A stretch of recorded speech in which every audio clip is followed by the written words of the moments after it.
It may be natural for him, but it isn't for us. Yes, yes, I know there are no real pleasures now, only dreams, but aren't they better than nothing? And I'll be so good. I admit I've sometimes gone too far in the past, but I promise I won't do it again. I'll give you nothing but really nice dreams, all sweet and fresh and almost innocent. You might say quite innocent." "Have I your permission?" said the angel to the ghost. "I know it will kill me." "It won't, but supposing it did?" "You're right. It would be better to be dead than to live with this creature." "Then I may?" "Damn and blast you! Go on, can't you? Get it over. Do what you like," bellowed the ghost, but ended whimpering, "God help me! God help me!" Next moment the ghost gave a scream of agony such as I never heard on earth. The Burning One closed his crimson grip on the reptile, twisted it while it bit and writhed, and then flung it, broken-backed, on the turf. "Oh, that's done for me," gasped the ghost, reeling backwards. For a moment I could make out nothing distinctly. Then I saw, between me and the nearest bush, unmistakably solid but growing every moment solider, the upper arm and the shoulder of a man. Then, brighter still and stronger, the legs and hands. The neck and golden head materialized while I watched, and if my attention had not wavered, I should have seen the actual completing of a man, an immense man, naked, not much smaller than the angel. What distracted me was the fact that at the same moment something seemed to be happening to the lizard. At first I thought the operation had failed. So far from dying, the creature was still struggling, and even growing bigger as it struggled. And as it grew, it changed. Its hinder parts grew rounder.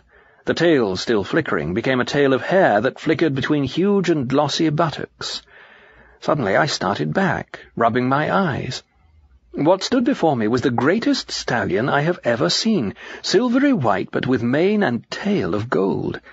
It was smooth and shining, rippled with swells of flesh and muscle, whinnying and stamping with its hooves. At each stamp the land shook and the trees dindled. The new-made man turned and clapped the new horse's neck. It nosed his bright body. Horse and master breathed each into the other's nostrils. The man turned from it, flung himself at the feet of the Burning One, and embraced them. When he rose I thought his face shone with tears, but it may have been only the liquid love and brightness, one cannot distinguish them in that country, which flowed from him. I had not long to think about it. In joyous haste the young man leapt upon the horse's back. Turning in his seat he waved a farewell, then nudged the stallion with his heels. They were off before I well knew what was happening. There was riding, if you like. I came out as quickly as I could from among the bushes to follow them with my eyes, but already they were only like a shooting star far off on the green plain, and soon among the foothills of the mountains. Then, still like a star, I saw them winding up, scaling what seemed impossible steeps, and quicker every moment till near the dim brow of the landscape, so high that I must strain my neck to see them, they vanished, bright themselves, into the rose brightness of that everlasting morning. While I still watched, I noticed that the whole plain and forest was shaking with a sound which in our world would be too large to hear, but there I could take it with joy. I knew it was not the solid people who were singing. It was the voice of that earth, those woods and those waters. A strange, archaic, inorganic noise that came from all directions at once. The nature or arch-nature of that land rejoiced to have been once more ridden and therefore consummated in the person of the horse. It sang, "The Master says to our Master, come up, share my rest and splendor, till all natures that were your enemies become slaves to dance before you, and backs for you to ride, and firmness for your feet to rest on. From beyond all place and time, out of the very place, authority will be given you. The strengths that once opposed your will shall be obedient fire in your blood, and heavenly thunder in your voice. Overcome us, that so overcome we may be ourselves. We desire the beginning of your reign, as we desire dawn and dew, wetness at the birth of light. Master, your Master has appointed you forever to be our King of Justice and our High Priest." "Do you understand all this, my son?" said the teacher. "I don't know about all, sir," said I. "Am I right in thinking the lizard really turned into the horse?" "Aye, But it was killed first. You'll not forget that part of the story. I'll try not to, sir. But does it mean that everything that is in us can go on to the mountains? Nothing, not even the best and noblest, can go on as now is. Nothing, not even what is lowest and most bestial, will not be raised again if it submits to death. It is sown a natural body, it is raised a spiritual body. Flesh and blood cannot come to the mountains, not because they are too rank, but because they are too weak. What is a lizard compared with a stallion? Lust is a poor, weak, whimpering, whispering thing compared with that richness and energy of desire which will arise when lust has been killed. But am I to tell them at home that this man's sensuality proved less of an obstacle than that poor woman's love for her son? For that was, at any rate, an excess of love. "You'll tell them no such thing," he replied sternly. "Excess of love, did you say? There was no excess. There was defect. She loved her son too little, not too much. If she had loved him more, there'd be no difficulty. I do not know how her affair will end, but it may well be that at this moment she's demanding to have him down with her in hell. That kind is sometimes perfectly ready to plunge the soul they say they love in endless misery, if only they can still in some fashion possess it. No, no, you must draw another lesson. You must ask if the risen body even of appetite is as grand a horse as you saw. What would the risen body of maternal love or friendship be?" But once more my attention was diverted. "Is there another river, sir?" I asked. Chapter 12. The reason why I asked if there were another river was this. All down one long aisle of the forest, the undersides of the leafy branches had begun to tremble with dancing light, and on earth I knew nothing so likely to produce this appearance as the reflected lights cast upward by moving water. A few moments later I realized my mistake. Some kind of procession was approaching us, and the light came from the persons who composed it. First came bright spirits, not the spirits of men, who danced and scattered flowers, soundlessly falling, lightly drifting flowers, though by the standards of the ghost world each petal would have weighed 100 weight, and their fall would have been like the crashing of boulders. Then on the left and right, at each side of the forest avenue, came youthful shapes, boys upon one hand and girls upon the other. If I could remember their singing and write down the notes, no man who read that score would ever grow sick or old. Between them went musicians, and after these a lady in whose honour all this was being done. I cannot now remember whether she was naked or clothed. If she were naked, then it must have been the almost visible penumbra of her courtesy and joy which produces in my memory the illusion of a great and shining train that followed her across the happy grass. If she were clothed, then the illusion of nakedness is doubtless due to the clarity with which her inmost spirit shone through the clothes. For clothes in that country are not a disguise. The spiritual body lives along each thread and turns them into living organs. A robe or a crown is there as much one of the wearer's features as a lip or an eye. But I have forgotten, and only partly do I remember the unbearable beauty of her face. "Is it? I whispered to my guide. "Not at all," said he. "It's someone you'll never have heard of.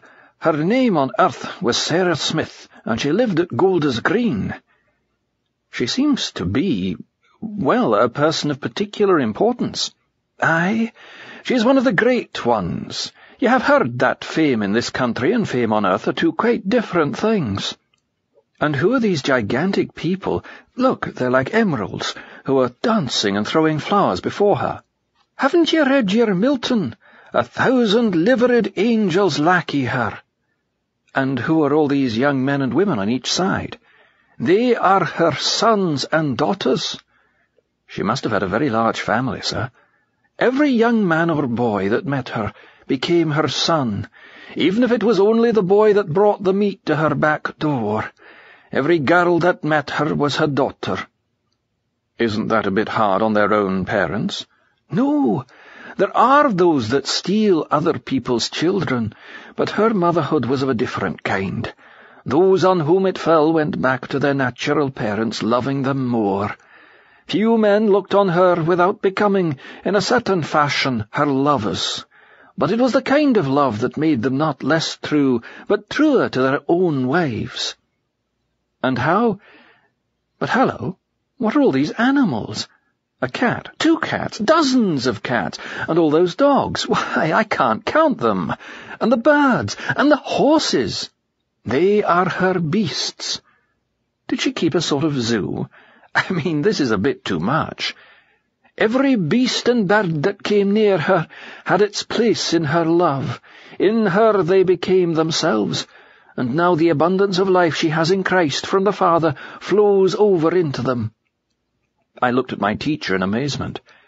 "Yes," he said, "it is like when you throw a stone into a pool, and the concentric waves spread out further and further. Who knows where it will end? Redeemed humanity is still young. It has hardly come to its full strength, but already there is joy enough in the little finger of a great saint such as yonder lady to awaken all the dead things of the universe into life." While we spoke, the lady was steadily advancing towards us, but it was not at us she looked. Following the direction of her eyes, I turned and saw an oddly shaped phantom approaching, or rather 2 phantoms. A great tall ghost, horribly thin and shaky, who seemed to be leading on a chain another ghost no bigger than an organ-grinder's monkey. The taller ghost wore a soft black hat, and he reminded me of something that my memory could not quite recover. Then, when he had come within a few feet of the lady, he spread out his lean, shaky hand flat on his chest, with the fingers wide apart, and exclaimed in a hollow voice, "At last!" All at once I realized what it was that he had put me in mind of. He was like a seedy actor of the old school. "Darling, at last," said the lady. Good heavens, thought I, surely she can't— And then I noticed 2 things. In the first place, I noticed that the little ghost was not being led by the big one. It was the dwarfish figure that held the chain in its hand, and the theatrical figure that wore the collar round its neck. In the second place, I noticed that the lady was looking solely at the dwarf ghost. She seemed to think it was the dwarf who had addressed her, or else she was deliberately ignoring the other. On the poor dwarf she turned her eyes. Love shone not from her face only, but from all her limbs, as if it were some liquid in which she had just been bathing. Then, to my dismay, she came nearer. She stooped down and kissed the dwarf. It made one shudder to see her in such close contact with that cold, damp, shrunken thing, but she did not shudder. "Frank," she said, "before anything else, forgive me. For all I ever did wrong, and for all I did not do right since the first day we met, I ask your pardon." I looked properly at the dwarf for the first time now, or perhaps when he received her kiss he became a little more visible. One could just make out the sort of face he must have had when he was a man, a little, oval, freckled face, with a weak chin and a tiny wisp of unsuccessful moustache. He gave her a glance, not a full look. He was watching the tragedian out of the corner of his eyes. Then he gave a jerk to the chain. It was the tragedian, not he, who answered the lady. "There, there," said the tragedian. "We'll say no more about it. We all make mistakes." With the words there came over his features a ghastly contortion which, I think, was meant for an indulgently playful smile. "We'll say no more," he continued. "It's not myself I'm thinking about. It is you. That is what has been continually on my mind all these years, the thought of you. You here alone, breaking your heart about me." "But now," said the lady to the dwarf, "you can set all that aside. Never think like that again. It is all over." Her beauty brightened, so that I could hardly see anything else, and under that sweet compulsion the dwarf really looked at her for the first time. For a second I thought he was growing more like a man. He opened his mouth. He himself was going to speak this time, but oh, the disappointment when the words came. "You missed me," he croaked in a small, bleating voice. Yet even then she was not taken aback. Still the love and courtesy flowed from her. "Dear, you will understand about that very soon," she said. But today—" What happened next gave me a shock. The dwarf and the tragedian spoke in unison, not to her but to one another. "You'll notice," they warned one another, "she hasn't answered our question." I realized then that they were one person, or rather that both were the remains of what had once been a person. The dwarf again rattled a chain. "You missed me," said the tragedian to the lady, throwing a dreadful theatrical tremor into his voice. "Dear friend," said the lady, still attending exclusively to the dwarf, "you may be happy about that, and about everything else. Forget all about it forever." And really, for a moment, I thought the dwarf was going to obey, partly because the outlines of his face became a little clearer, and partly because the invitation to all joy, singing out of her whole being like a bird's song on an April evening, seemed to me such that no creature could resist it. Then he hesitated, and then, once more he and his accomplice spoke in unison.